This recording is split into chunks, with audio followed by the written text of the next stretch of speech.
ఇంట్లో నా కథ అంతేనేమో అంతేనేమో అంతులేని వేదనేమో ఆడపిల్లను కదా ఇంతేనేమో ఇంతేనేమో ఇంతవరకేనేమో ఈ ఇంట్లో నా కథ అంతేనేమో అంతేనేమో అంతులేని వేదనేమో ఆడపిల్లను కదా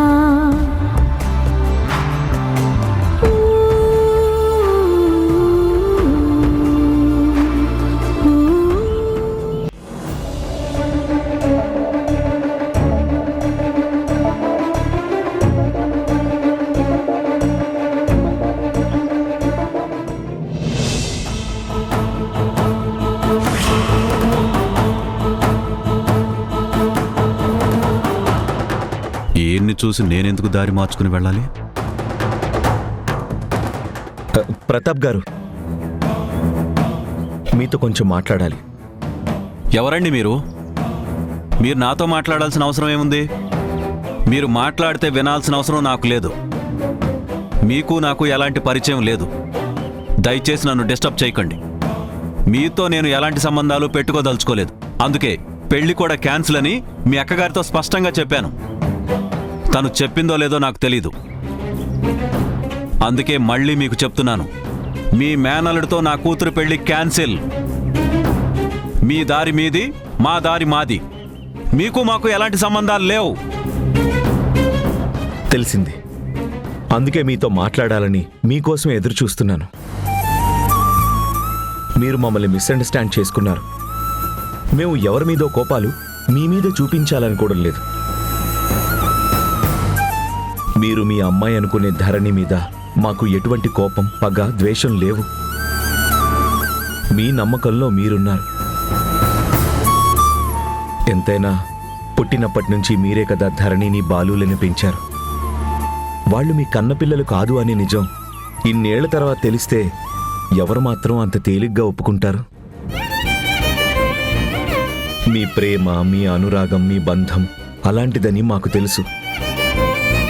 కానీ మేము మీతో ఎలాంటి అబద్ధం చెప్పడం లేదు. దేవుడి మీద ప్రమాణం చేసి చెప్తున్నాను, ఇట్ ఈస్ ఫ్యాక్ట్. ధరణి, బాలులు నాకు జననికి పుట్టిన బిడ్డలు. మీకు నమ్మకం కుదరడానికి ఏం చేయమన్నా మేము ఏం చేయడానికైనా సిద్ధంగా ఉన్నాం. చూడండి, వింటున్నాను కదా అని నోటికొచ్చినట్టు మాట్లాడొద్దు. ఇంకొకసారి వాళ్ళు నా పిల్లలు కాదు అని మీ నోటి నుంచి వచ్చిందనుకోండి, నన్ను నేను కంట్రోల్ చేసుకోలేను. ఇప్పటి వరకు మాట్లాడకూడదని అనుకున్నాను. మీరు మళ్ళీ ఆ మాట మాట్లాడితే మీ మొహం కూడా చూడడానికి ఇష్టపడను. మీరు 100 సార్లు చెప్పినా, 1,00,000 సార్లు చెప్పినా ధరణి, బాలులు నా పిల్లలు. అందులో నాకు ఎలాంటి అనుమానాలు లేవు. ఎప్పటికీ అనుమానం రాదండి. మీరు ఒక్కటై మీ స్వార్థాల కోసం నా నుంచి నా పిల్లల్ని దూరం చేయాలనే ప్రయత్నాలు మానుకుంటే మీకు మాకు కూడా మంచిది. కాదని ఇలాగే మొండిగా వాదిస్తే నేను ఏం చేయడానికైనా వెనకాడను. అది నాకు నా పిల్లలకి ఉన్న బాండింగ్. వాళ్ల కోసం నేను ఏదైనా చేస్తాను, ఎంతకైనా తెగిస్తాను. మీరు నేను లేని టైం చూసి రాయబారాలు నడిపారేమో. మీ అక్కగారి కొడుకు నా కూతుర్ని మాయ చేయొచ్చు, ప్రేమలు నటించొచ్చు. కాని మీరందరూ ప్రేమలేని మనుషులు. ఎవరి ఆశలు, ఎవరి స్వార్థాలు, ఎవరి ఆలోచనలు వాళ్లకున్నాయి. మీలో సఖ్యత లేదు, మంచితనం లేదు. మీరు జీవితంలో నటించే మనుషులు. ఆ నటన నమ్మి నేను మోసపోను. కాని వాస్తవాలు తెలిసాక మీకు దూరం అవ్వాలనుకుంటే మీరేవో కొత్త కొత్త కథలు చెప్పి అవే నిజాలు, నన్ను నమ్మండి అంటున్నారు. నమ్మే స్థితిలో, స్థాయిలో నేను లేను. నేను నా బిడ్డలకి తోడుగా, అండగా ప్రతి క్షణం నేను కాపలాగా ఉంటాను. మీ ఎత్తులు జిత్తులు ఇంకేమీ పనిచేయవు. చూడండి, వేరే వాళ్ళ పిల్లల్ని మా పిల్లలని చెప్పుకునేంత దౌర్భాగ్య స్థితిలో మేమేం లేవు.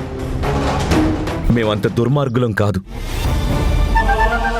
మీకు అన్ని వివరాలు, ఆధారాలు క్షుణ్ణంగా తెలుసుకున్న తర్వాతే మేము నమ్మాకే మీకు నిజం చెప్పడానికి వచ్చాం. మాకు ఎటువంటి దుర్బుద్ధి లేదు. ప్లీజ్ మమ్మల్ని నమ్మండి. ఆ, మీరు లేదనగానే నేను నమ్మేస్తాననుకున్నారా? హాస్పిటల్ పేరు చెప్పి అవయవాలు మాయించేశారంట కదా. అంతకి తెగబడ్డ వాళ్ళు ఎంతకైనా తెగబడతారు. మిమ్మల్ని నమ్మి నా కూతురు జీవితాన్ని మీ చేతుల్లో పెట్టలేను. కోరి కోరి ఏ తండ్రి కసాయి వాళ్ళ చేతుల్లో బిడ్డల్ని పెట్టలేరు. తప్పుగా మాట్లాడకండి. ఆధారాలు ఉన్నాయంటే మూర్ఖంగా మాట్లాడతారేంటి? 20 ఏళ్లు పెంచిన తర్వాత ఈ విషయం మీకు తెలిసింది కాబట్టి మీరు నమ్మటం లేదు. మళ్ళీ మళ్ళీ వివరంగా చెప్తాను, విని అర్థం చేసుకునే ప్రయత్నం చేయండి. చెప్పడం లేదు, వినడం లేదు. మీ దారిన మీరు వెళ్ళండి, నా దారిని నన్ను వెళ్ళనివ్వండి. ఒక్క నిమిషం ఆగండి.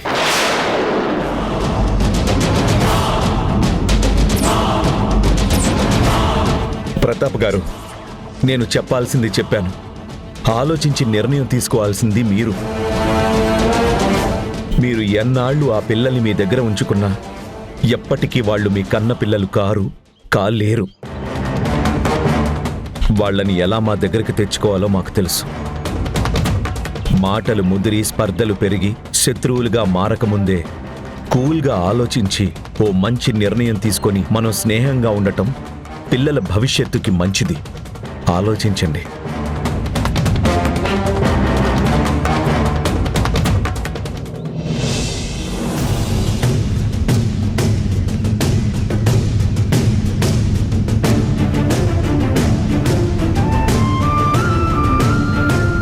మీరు ఎన్నాళ్ళు ఆ పిల్లల్ని మీ దగ్గర ఉంచుకున్నా ఎప్పటికీ వాళ్ళు మీ కన్న పిల్లలు కాలేరు. మాటలు ముదిరి స్పర్ధలు పెరిగి శత్రువులుగా మారకముందే కూల్గా ఆలోచించి ఓ మంచి నిర్ణయం తీసుకొని మనం స్నేహంగా ఉండటం పిల్లల భవిష్యత్తుకి మంచిది. ఆలోచించండి.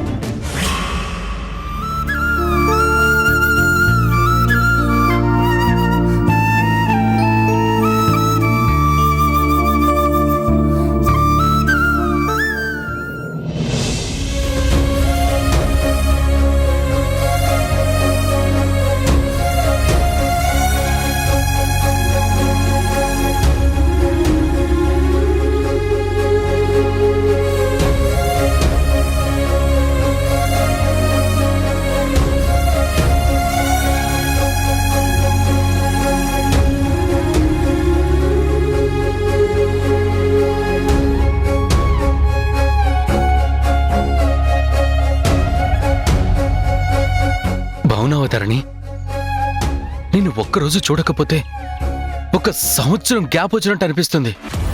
I'm completely worried about you. ప్రతి క్షణం నువ్వే నాకు కనిపిస్తున్నా. ధీరజ్ సేవ్ మీ అన్నట్టుగా వినిపిస్తుంది. నేను నీ నుంచి దూరంగా వెళ్ళలేకపోతున్నాను. నీ ఆలోచనల నుంచి దూరంగా వెళ్ళలేకపోతున్నాను. నిన్ను చూడగానే నాకు ప్రాణం లేచొచ్చినట్టుగా ఉంది. ఎంత హ్యాపీగా ఉందో తెలుసా?